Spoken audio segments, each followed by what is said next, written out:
Perkenalkan, kami dari kelompok 6 kelas 96 akan mempresentasikan tentang upaya mempertahankan kemerdekaan Indonesia. Pertempuran Surabaya diawali pada 18 September 1945 terjadi suatu diplomasi antara pihak Indonesia dan Belanda. Belanda menolak untuk menurunkan benderanya dari Hotel Yamato dan menyerang pihak Indonesia. Sudirman bersama Kusnowibowo masuk ke dalam hotel dan memanjat tiang bendera untuk merobek warna biru bendera Belanda sehingga menjadi merah putih. Pada 30 Oktober 1945, terjadi pertempuran antara Indonesia dengan pihak Inggris yang menewaskan Jenderal Malabi. Pihak Inggris kemudian mengeluarkan ultimatum terhadap pihak Indonesia agar menyerahkan senjata dengan batas akhir tanggal 10 November 1945. Ultimatum tersebut jelas ditolak sehingga Inggris secara membabi buta melakukan serangan. Pertempuran itu menjadi pertempuran terbesar sepanjang perjuangan Indonesia dalam mempertahankan kemerdekaan. Ribuan rakyat Indonesia tewas dalam pertempuran tersebut sehingga 10 November diperingati sebagai Hari Pahlawan. Pertempuran Ambarawa terjadi antara tentara Indonesia dan tentara Inggris, berlangsung pada 20 Oktober 1945 sampai 15 Desember 1945. Pada 20 Oktober 1945, sekutu mendarat di Semarang yang dipimpin oleh Brigadir Battle. Awalnya disambut baik, ternyata membonceng tentara Belanda atau Nica dan mempersenjatai tawanan. Sehingga tanggal 26 Oktober 1945 terjadi insiden Magelang antara TKR dan tentara Inggris. 2 November 1945, Soekarno dan Battle mengadakan perundingan di Magelang yang berisi pihak Inggris akan tetap menempatkan pasukannya di Magelang untuk melakukan kewajibannya yaitu melindungi dan mengurus evakuasi APW. Jalan Raya Magelang Ambarawa terbuka bagi lalu lintas Indonesia dan Inggris. Inggris tidak akan mengakui aktivitas Nica dalam badan-badan yang berada di bawah kekuasaannya, tetapi Inggris mengingkari perjanjian tersebut. Perang semakin memanas di kota Ambarawa, hingga pada 26 November 1945, pimpinan pasukan Letkol Isdiman gugur dan digantikan oleh Kolonel Sudirman. Mereka melakukan strategi supit urang selama 4 hari, yaitu mengepung kota Ambarawa untuk mendesak musuh. Akhirnya tentara Inggris meninggalkan kota Ambarawa pada 15 Desember 1945. Bandung Lautan Api terjadi di Bandung, Jawa Barat pada 23 Maret 1945. Diawali masuknya Inggris yang dipimpin oleh Brigade McDonald di Bandung pada 12 Oktober 1945. Inggris menyuruh menyerahkan senjata api yang ada di tangan penduduk, kecuali TKR. Sehingga, pada 21 November 1945, TKR melancarkan serangan pada markas Inggris di Hotel Homan dan Hotel Prienger. 3 hari kemudian, McDonald meluncurkan ultimatum agar Bandung bagian utara dikosongkan. Untuk menanggapi hal tersebut, diputuskan untuk membumi hanguskan Bandung dalam musyawarah pada tanggal 23 Maret 1946 oleh Kolonel Abdul Haris Nasution. Bertujuan agar sekutu tidak dapat menggunakan Bandung sebagai markas strategi militer.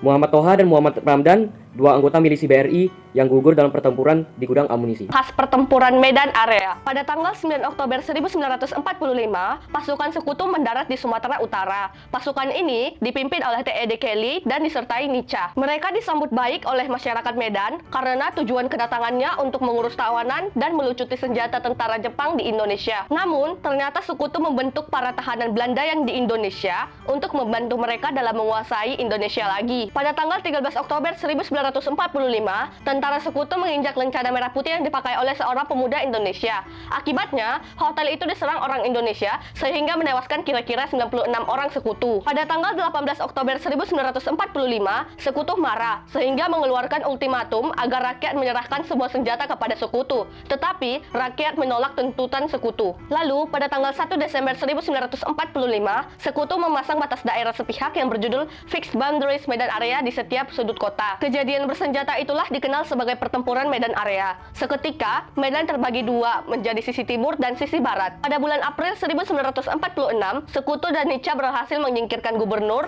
wali kota, dan markas TRI ke Pematang Siantar, dan mereka bisa menguasai seluruh Medan. Akhirnya pada tanggal 10 Agustus 1946, di tebing tinggi telah terbentuk Komando Resimen Laskar Rakyat Medan Area yang melanjutkan perlawanan mengusir sekutu dan Nica. Pertempuran Puputan Margarana adalah pertempuran antara Indonesia dan Belanda pada 20 November 1946. Awal pertempuran Puputan Margarana pada kedatangan sekutu di Marga yang dipimpin oleh Letnan Kolonel F. Bollinger serta Kapten JT Konik dari Nica. Sehingga Gusti Ngurah Rai memerintahkan pasukannya untuk merebut senjata polisi Nica. Hal itu menyebabkan pada 20 November 1946 tentara Belanda mulai mengadakan pengurangan terhadap desa Marga. Kurang lebih pukul 10 pagi mulailah terjadi tembak-menembak antara pasukan Nica dengan pasukan Ngurah Rai. Semua anggota pasukan Ngurah Rai bertekad tidak akan mundur sampai titik darah penghabisan. Disinilah pasukan Ngurah Rai mengadakan puputan atau perang habis-habisan di desa Margarana, sehingga pasukan yang berjumlah 96 orang itu semuanya gugur, termasuk Ngurah Rai sendiri. Sebaliknya, di pihak Belanda ada lebih kurang 400 orang yang tewas. Untuk mengenang peristiwa tersebut pada tanggal 20 November 1946 dikenal dengan Perang Seputan Margarana, dan kini pada bekas arena pertempuran itu didirikan suku pahlawan Taman Kuda. Perundingan Linggarjati terjadi antara Indonesia dan Belanda, berlangsung pada 10 November 1945 di Linggarjati, Cirebon, Jawa Barat, yang menghasilkan persetujuan mengenai status kemerdekaan Indonesia. Disebabkan masuknya Afne yang diboncengi nikah ke Indonesia karena Jepang menetapkan status quo di Indonesia, sehingga terjadi konflik antara Belanda dan Indonesia. Tokoh-tokoh yang terlibat dari pihak Indonesia diwakili oleh Sultan Syahrir sebagai ketua, pihak Belanda diwakili oleh Wim Schemerhorn sebagai ketua, pihak Inggris selaku mediator diwakili oleh Lord Killian. Ditandatangani pada 25 Maret 1947 dan menghasilkan Belanda mengakui secara de facto wilayah Republik Indonesia yaitu Jawa, Sumatera, dan Madura. Belanda harus meninggalkan wilayah Republik Indonesia selambat-lambatnya dalam tanggal 1 Januari 1949. Perundingan Renville. Perundingan Renville adalah perjanjian antara Indonesia dan Belanda, terjadi pada tanggal 8 Desember 1947. 17 Januari 1948 di atas geladak kapal perang Amerika Serikat sebagai tempat netral USS Renville yang berlabuh di Jakarta.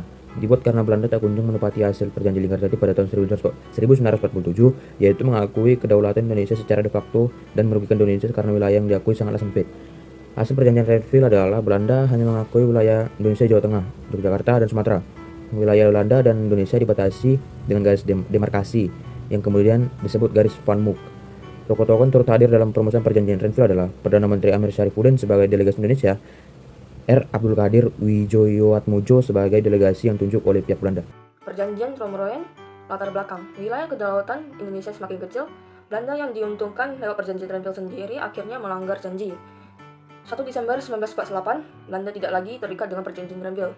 Pada 19 Desember, peristiwa agresi militer Belanda kedua dimulai. Belanda menyerang ibu kota Indonesia dan menangkap Soekarno serta Mohatta. Pada 4 Januari 1949, PBB memerintahkan Belanda dan Indonesia untuk berhenti operasi militer masing-masing. United Nations Commission for Indonesia atau UNCI membawa perwakilan kedua negara ke meja perundingan pada 17 April 1949. Isi perjanjian Romeroen. Pada 7 Mei 1949, dicapai persetujuan. Persetujuan itu dikenal sebagai perundingan Romeroen. Perjanjian Romeroen untuk Belanda yakni Belanda menyetujui kembalinya pemerintah RI ke Yogyakarta, menjamin penghentian gerakan-gerakan militer dan membebaskan semua tahanan politik, serta yang lain. Berikut isi perjanjian Romeroen bagi Indonesia. Memerintahkan pengikut RI yang bersenjata untuk menghentikan perang gerilya, bekerja sama dalam mengembalikan perdamaian dan menjaga ketertiban dan keamanan, dan lain-lain. Sehingga untuk menindaklanjuti perjanjian Romeroen pada 22 Juni 1949, diadakan perundingan formal antara Indonesia, Belanda, dan Majelis Permusyawaratan Federal atau BFO di bawah pengawasan Chris Lee.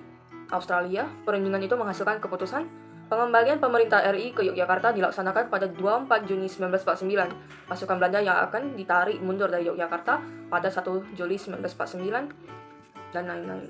Konferensi Meja Bundar. Tujuan untuk mengakhiri perselisihan Indonesia dengan Belanda. Para pihak yang turut serta dalam KMB mengupayakan agar KMB dapat dimulai pada 1 Agustus 1949. Mereka berharap dapat diselesaikan dalam waktu 2 bulan. Kemudian persetujuan KMB diusahakan selesai dalam waktu 6 minggu. Dalam rangka mempersiapkan KMB di Den Haag, RI dan BFO mengadakan perundingan untuk menyatukan pendapat. Perundingan dilaksanakan 2 kali, yakni di Yogyakarta pada 19 Juni 1949 dan di Jakarta pada 22 Juni 1949.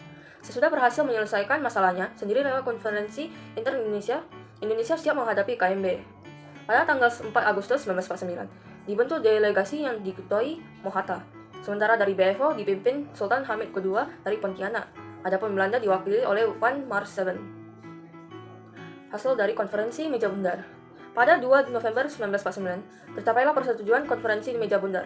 Hasil KMB yakni Belanda menyerahkan kedaulatan kepada Republik Indonesia Serikat pada akhir Desember 1949. Akan dibentuk Uni Indonesia Belanda. Dalam uni itu di Indonesia dan Belanda akan bekerja sama, kedudukan Indonesia dan Belanda sederajat, dan lain-lain. Dampak dari KMB yakni Indonesia akhirnya mendapat kedaulatannya. Acara penyerahan kedaulatan berlangsung pada 27 Desember 1949. Penandatanganan naskah penyerahan kedaulatan berlangsung di 2 kota, yakni Amsterdam dan Jakarta. Sekian dari kelompok kami, terima kasih sudah menyaksikan.